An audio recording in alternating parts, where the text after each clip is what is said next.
WhatsApp మరియు phone call కొత్త నియమాలు అమలు చేయబడుతున్నాయి. అన్ని కాల్స్ రికార్డ్ చేయబడతాయి, అదేవిధంగా సేవ్ చేయబడతాయి. సోషల్ మీడియా ప్లాట్ఫామ్స్ ఏవైతే ఉన్నాయో వాట్సాప్, ఫేస్బుక్, ట్విట్టర్ అన్ని సోషల్ మీడియా యాప్స్ అనేవి చెక్ చేయబడతాయి. ఈ ఇన్ఫర్మేషన్ అనేది డైరెక్ట్గా మినిస్ట్రీ డిపార్ట్మెంట్కు కనెక్ట్ చేయబడుతుంది. సో ఎవరికి తప్పుడు సందేశాలు పంపించకుండా జాగ్రత్తగా ఉండండి. మీ ఫ్రెండ్స్, ఫ్యామిలీస్, రిలేటివ్స్ ఎవరైతే ఉన్నారో వాళ్ళందరితో ఈ విషయాన్ని షేర్ చేసుకోండి. గవర్నమెంట్కి ఆర్ ప్రధానమంత్రికి అగైనిస్ట్గా ఎటువంటి వీడియోస్, మెసేజెస్ అనేవి సెండ్ చేయకూడదు. ఏదైనా రాజకీయంగా కానీ లేదా మతపరమైన అంశాల గురించి మెసేజెస్ రాయడం, వీడియోస్ పంపించడం క్రైమ్.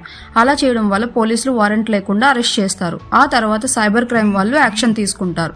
ఇది చాలా సీరియస్గా తీసుకోబడింది. దయచేసి మీరందరూ మీ ఫ్రెండ్స్ అండ్ ఫ్యామిలీస్తో సోషల్ మీడియాని ఎలా యూజ్ చేయాలి అనేది చెప్పండి. ఈ టిక్స్ యొక్క అర్థం తెలుసా?